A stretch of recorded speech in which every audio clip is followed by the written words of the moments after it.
tentang pasal pengedar tadi, kita menekankan bahwasanya seorang pasien adalah pengguna. Kalau dibilang residif, ya residif juga, tapi kan pengguna dia kan, karena dia menggunakan, tentunya harapannya kita melepaskan dari pasal pengedar tadi kan. Jadi minta supaya diputus lepas atau kemudian kita minta rehabilitasi. Tapi yang jelas kita bantah pasal-pasal pengedar tadi begitu.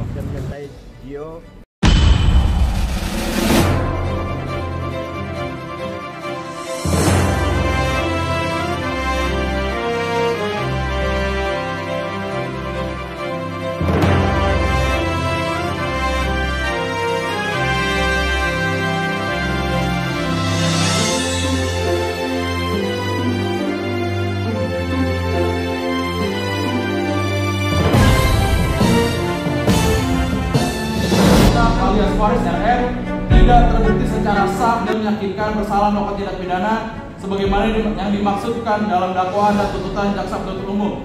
4. Membebaskan terdakwa Faris Rustamuna alias Faris RR dari dakwaan dan tuntutan yang diajukan jaksa penuntut umum. 5. Memulihkan hak terdakwa Faris Rustamuna alias Faris RR dalam kemampuan, kedudukan, harkat serta martabatnya. 6. Memerintahkan agar terdakwa Faris Rustamuna dibebaskan dari tahanan setelah putusan ini dibacakan. 7. Menyatakan barang bukti 1 buah handphone merek Oppo A60 warna hitam, 1 buah handphone merek Samsung A72 warna putih, 1 kartu ATM paspor, 1 kartu ATM BCA paspor blue debit nomor kartu sekian dikembalikan kepada terdakwa. 8. Membebankan biaya perkara aku pada negara. Atau berdasarkan bukti-bukti dan fakta-fakta persidangan, yang mulia majelis hakim 1. Menyatakan bahwa terdakwa Faris Rustamuna terbukti secara sah dan meyakinkan bersalah melakukan tindak pidana penyalahgunaan narkotika golongan 1 bagi diri sendiri. 2. Menetapkan agar terdakwa Faris Rustamuna alias Faris RR untuk menjalani pengobatan, perawatan, dan atau rehabilitasi medis dan sosial bagi pecandu narkotika secara intensif di fasilitas kesehatan yang menyediakan program rehabilitasi bagi pecandu narkotika. Atau jika majelis hakim berpendapat lain, kami mohon putusan yang seadil-adilnya ex aequo et bono dengan tetap menjunjung tinggi hak-hak dasar asasi terdakwa Faris Rustamuna alias Faris RR sebagai manusia dan dalam sistem peradilan yang adil. Sebagai yang saya tahu, saya memiliki hak untuk menyampaikan beberapa hal dalam video ini. Saya akan sampaikan secara lisan dan di dalam hati terdalam yang bijak. Terima kasih, ya. Yang pertama, seperti saya sudah pernah saya sampaikan di pemeriksaan terdakwa yang lalu, saya mengakui kesalahan. Kesalahan saya terbesar adalah saya memilih untuk menggunakan narkotika di saat muda dulu, yang selanjutnya menjadi kebiasaan buruk dalam hidup saya. Walaupun secara jujur harus saya sampaikan, hal tersebut tidak mengganggu aktivitas profesi saya karena saya tidak pernah mempergunakan narkotika di saat bekerja, sehingga tidak mempengaruhi reputasi secara langsung. Namun yang mulia, saya juga harus menyampaikan bahwa kebiasaan buruk yang saya akui itu sudah berkali-kali saya upayakan untuk pulih dan sembuh, sampai ketika saya pada kasus ketiga di tahun 2018 saya berujung untuk melaksanakan proses hukum sesuai Undang-Undang Narkotika yang didukung oleh surat edaran Mahkamah Agung saat itu, di mana saat itu saya ditangkap oleh Polres Jakarta Utara dengan kasus yang sama seperti saat ini, yaitu pengembangan dari SPK dengan barang bukti yang kurang lebih sama 0,5, dan saya ditangkap di rumah saya sendiri.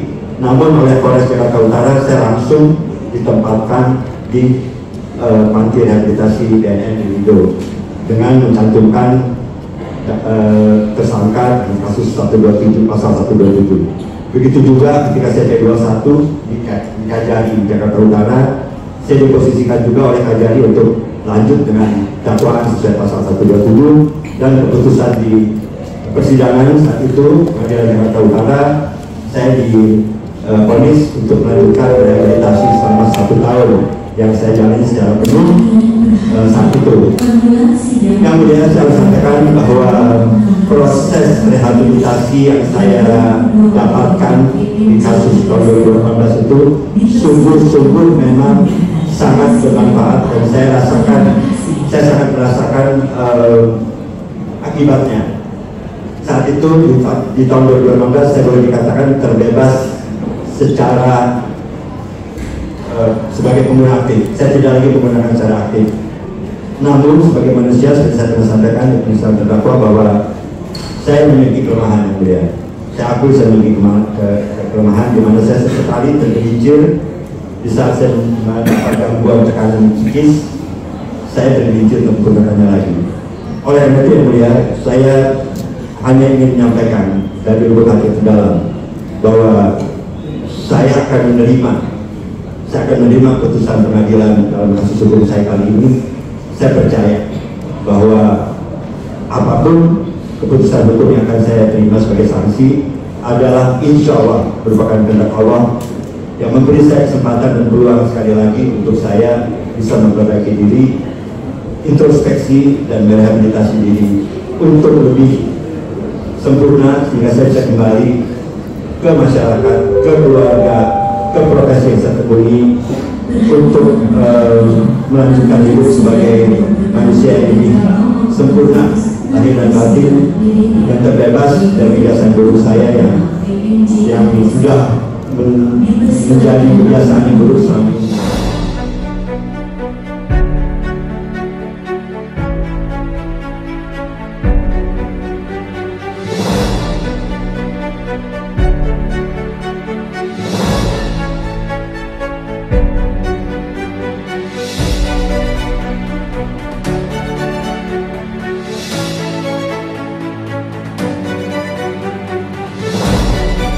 Pada kesempatan ini saya juga cuma ingin menyampaikannya, tolong sampaikan media, anak saya dioperasi nih hari ini, ya Vergio. Saya belum bisa mendampingi dia di operasi, jadi saya cuma ingin menyampaikan, Vergio semangat, ya ayah, doa ayah senantiasa mendukung dan menyertai Gio. Jack, saya manggilnya Jack, jagoan soalnya. Jack, semangat Jack, ya jangan takut, ya semangat, ayah doakan dari jauh, love you Jack. Dan Bunda juga dampingi Vergio ya, Bunda ya, supaya bisa sembuh dengan cepat ya. Bang, dengan pledoi hari ini gimana Bang? Puas Bang sudah menyampaikan hasil pledoinya? Saya menyampaikan aja apa yang harus saya sampaikan kan gitu kan. Ini kan semua seperti saya bilang, tenang, saya jalan akan pelan. Pelan. Ya, seperti kita tahu, ini kan semua SOP ya, semua kan prosedur ya. SOP, semua prosedur. Karena jaksa penuntut umum SOP-nya mendakwa, ya kan? Penasihat hukum SOP-nya membela, gitu kan? Majelis hakim SOP-nya melihat relevansi. Oh ya, ini sidang adalah pembacaan pledoi.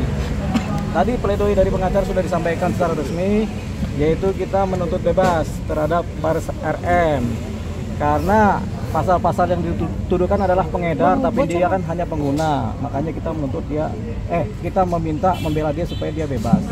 Kemudian kalau nggak bebas, kita mohon majelis supaya menghukum dia dengan cara direhabilitasi. Jadi ada permohonan supaya dia direhabilitasi untuk nanti yang kedua kalinya. Tadi kan sudah dibedah sama-sama dengan majelis hakim, yaitu rehabilitasinya adalah baru satu kali, begitu. Di perkara yang ketiga, ini perkara yang keempat ini kita memohon rehabilitasi yang kedua kalinya. Memang dalam ilmu rehabilitasi ada diberikan kesempatan sampai 3 kali untuk direhab, begitu. Tadi kan baru sekali, ini mudah-mudahan kali kedua dikabulkan oleh hakim sebagai rehabilitasi yang kedua. Jadi itu yang kita mohonkan tadi, dan hakim juga sudah membedah tadi dalam persidangan soal rehabilitasi. Dia hakim menanyakan juga kepada saudara Faris RM, rehabilitasinya keberapa tadi? Baru 1 kali. Dijelaskan, oh ya baru 1 kali, berarti ada kemungkinan rehabilitasi kedua.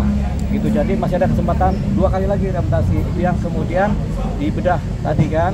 Harapannya hakim kemudian lebih kemudian condong kepada rehabilitasi dan bukan kepada penghukuman. Gitu. Itu yang diharapkan. Tapi tadi karena kami meminta supaya pledoi kami supaya beliau bebas dari jeratan pasal, akhirnya hakim meminta supaya penuntut umum bagaimana mau ada replik nggak secara lisan atau tulisan. Jawabnya ada replik, artinya jawaban terhadap pledoi itu di hari Kamis nanti tanggal 14 secara tertulis. Gitu. Ya. Tapi dari Om Faris sendiri seperti Oh iya, apa? tadi Om Faris tadi sudah juga melakukan pledoi secara lisan. Dia menyatakan permintaan maaf yang sebesar-besarnya, yang pertama kepada semua masyarakat, kepada keluarga, kepada majelis hakim, dan kepada semua yang hadir di persidangan, terhadap teman-teman media juga tadi dia sampaikan secara dalam hati tadi terhadap media kan. Begitu. Yang kedua, dia menyesali perbuatannya. Yang ketiga, dia menyatakan kapok atau tobat dan dia tidak akan melakukan perbuatan ini lagi, dan katanya ini adalah yang terakhir kalinya dia menggunakan narkoba dalam perkara ini. Kedepannya dia tidak akan lagi menggunakan narkotika. Dia akan fokus untuk kemudian bertanggung jawab terhadap keluarganya lagi, mencari nafkah, dan yang terakhir dia akan kembali berkreativitas sebagai musisi, pencipta lagu, komposer, dan nyanyi bukan ya? Ya udahlah itu dah tadi. Ya. Tapi tetap berarti tetap keinginan dari Om Faris dan Bang Dio sendiri untuk direhab ya? Iya, tentunya direhabilitasi. Makanya tadi ada pertanyaan dari majelis hakim juga kepada Faris RM. Sudah berapa kali Anda direhabilitasi? Baru 1 kali yang mulia. Tadi kan begitu kan? Dengan segala penjelasannya baru 1 kali. Sementara dalam ilmu kebijakan pecandu narkotika ada diberikan kesempatan sampai 3 kali untuk rehabilitasi. Jadi baru 1 kali rehabilitasi. Mudah-mudahan ini yang kali kedua. Dan tidak ada lagi kali ketiga untuk rehabilitasi. Jadi yang kemudian dimohonkan oleh Faris RM, ya. Oke, berarti pasal yang dituntutkan ke Om Faris tetap yang itu atau gimana sih, Pak?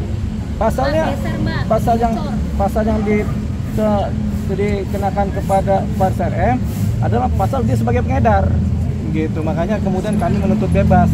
Karena tentunya tidak terpenuhi lah, seorang pengguna didakwakan sebagai pengedar kan tidak terpenuhi. Jadi kami mohonkan supaya diputuskan bebas dari jeratan pasal ya. Nah, tapi kalau majelis hakim juga berpendapat lain, kami mohonkan supaya direhabilitasi.